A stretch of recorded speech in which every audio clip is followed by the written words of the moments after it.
வச்சுட்டு தானே நீ வேலைக்கு போகிற, இந்த அழகை வச்சுட்டு தானே நீ என்ன வேணால் பண்ணிக்கலான்னு நீ நினைக்கிற, அது இல்லாமல் பண்ணுறேன் பாருடின்னு அப்படியே முகத்தில் அடித்து எனக்கு அந்த ஒரு செகண்ட் என்ன பண்ணுறதுனே தெரியல.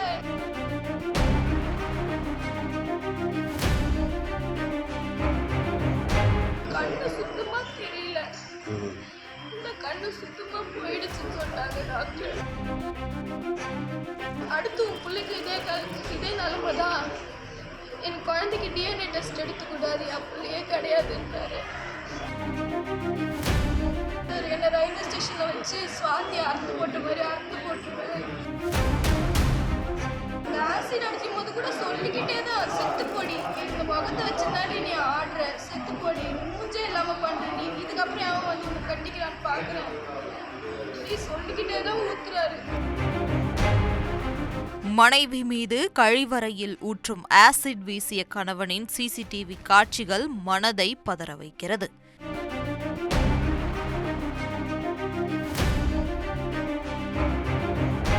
சென்னையை அடுத்த பல்லாவரத்தில் முகமது அலி என்பவர் மனைவி சனா பாத்திமா மீது கடந்த 15ஆம் தேதி ஆசிட் வீசியதால் அவருக்கு பார்வை திறன் பறிபோன சம்பவம் அதிர்ச்சியை ஏற்படுத்தியுள்ளது. இதுகுறித்து பல்லாவரம் போலீசார் விசாரணை செய்து வருகின்றனர். வீட்டுக்காரு மேல ஆசிட் அடிச்சிட்டாங்க. என்னைக்கு? ஞாயிற்றுக்கிழமை 15ஆம் தேதி நைட்டு. அப்படிங்களா? எதனால? அவருக்கு எனக்கும் நிறைய இஷ்யூஸ் போயிட்டுருக்கு. நான் டிவோர்ஸ் கேட்டிருக்கேன். ஓகே. அம்மா அப்பா வீட்டில் தான் தங்கியிருக்கேன் நான். ஓகே. ஒரு 8 மாதமாக அம்மா அப்பா வீட்டில் தான் இருக்கேன்.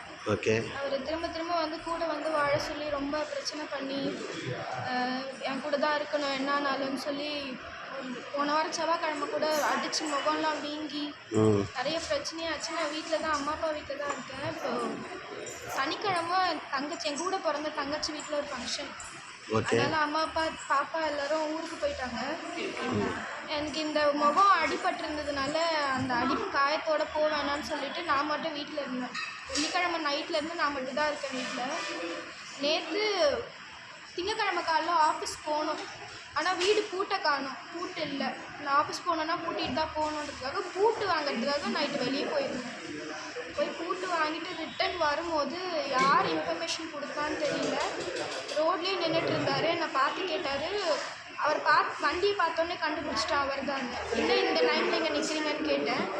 குழந்தைய பார்க்க வந்தேன்னு சொன்னார். குழந்தை தான் ஊருக்கு போயிருக்கான்னு சொல்லிட்டுல, நாளைக்கு வருவா, நாளைக்கு வந்து பார்த்துக்கோங்கன்னு சொல்லிவிட்டு வண்டி எடுத்துகிட்டு வந்து மேலே அந்த செவ்வரோரமாக பார்க் பண்ணுவேன்.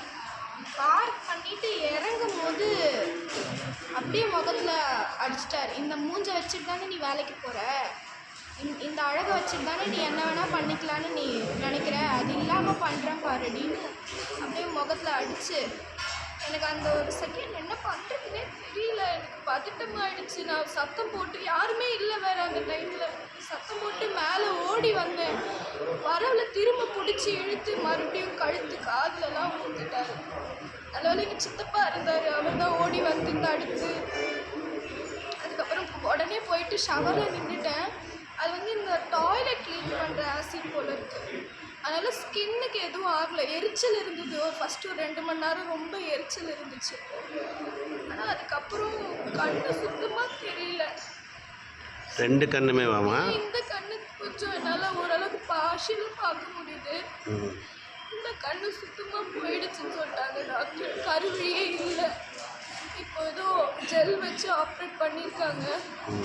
ஒரு 3 நாளுக்கு அப்புறம் இந்த வீக்கம் உள்ளே இருக்க புண்ணெல்லாம் எவ்வளோ ஆறுதுன்னு பார்த்துட்டு நம்ம அடுத்து என்ன பண்ணலான்னு சொல்லியிருக்காங்க. ஆனால் இந்த கண்ணு பார்வை போயிடுச்சு. காவல்துறையில் புகார் கொடுத்தீங்களா? கொடுத்துட்டேன் சார். நேற்று வந்து அன்றைக்கே வந்து குரோம்பேட் ஜிஹெச்சுக்கு தான் போயிருந்தோம். அங்கேயே வந்து ஏர்லாம் வாங்கிக்கிட்டாங்க.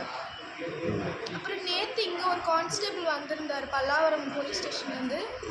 வந்து வீடியோ ஸ்டேட்மெண்ட்டும் ரிட்டன் ஸ்டேட்மெண்ட்டும் வாங்கிட்டு போனார் நேற்று மதியானம். ஓகே.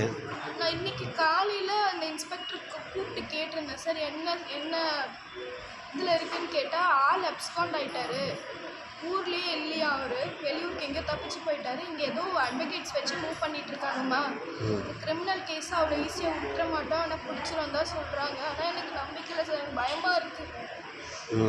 அவர் என்ன சொன்னார், அடுத்து உன் பிள்ளைக்கு இதே நிலைமை அப்போ தான் என் குழந்தைக்கு டிஎன்ஏ டெஸ்ட் எடுத்துக்கூடாது, என் பிள்ளையே கிடையாதுன்றாரு.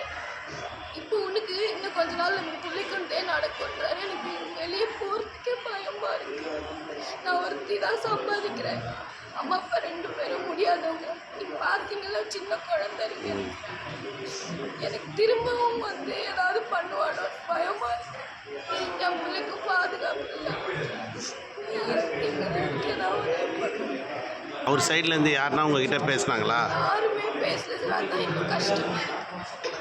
சரி, உங்கள் வீட்டுக்கார் பேர் என்னம்மா? அவர் பேர் முகமது அலி. முகமது அலிங்களா? அம்மா அப்பாவுக்கு எனக்கு பாதுகாப்பு வேணும்.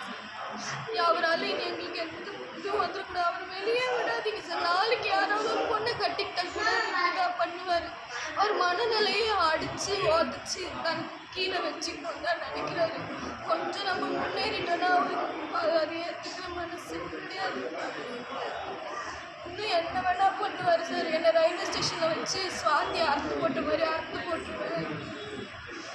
நுங்கம்பாக்கம் ஸ்டேஷனில் ஒரு கேஸ் ஆச்சுல்ல சார், அதை சொல்லி அதை ரெஃபரன்ஸ் சொல்லி அதே மாதிரி உன்னை சேத்பட் ஸ்டேஷன் வச்சு வண்டியில் போகும்போது என் ஃப்ரெண்டுங்களை விட்டு வண்டியை அடித்து தூக்க சொல்லுவேன். நீ உயிரோடையே இருக்கக்கூடாது, இருந்தால் நீ எனக்கு என் பொண்டாட்டியா இரு, இல்லைன்னா நீ உயிரோடையே இருக்கக்கூடாது.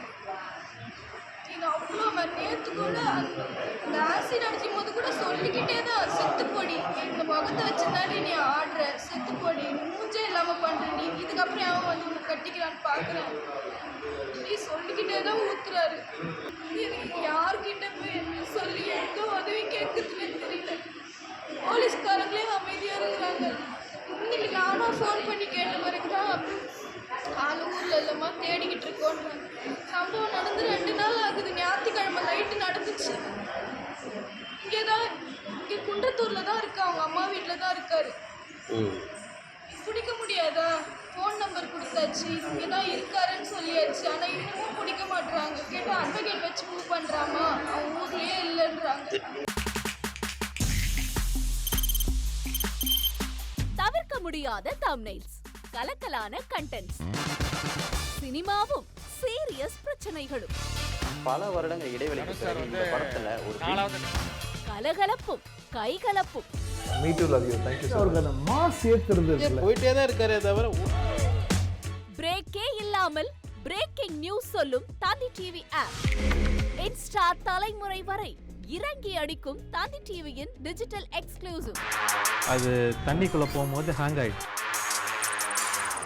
உங்களுக்கு விஜய் சார் எந்த அளவுக்கு ரொம்ப பிடிக்கும்? Of course, Malayalis are huge Vijay sir fans. 2 பேருமே ரொம்ப பிடிக்கும் எனக்கு.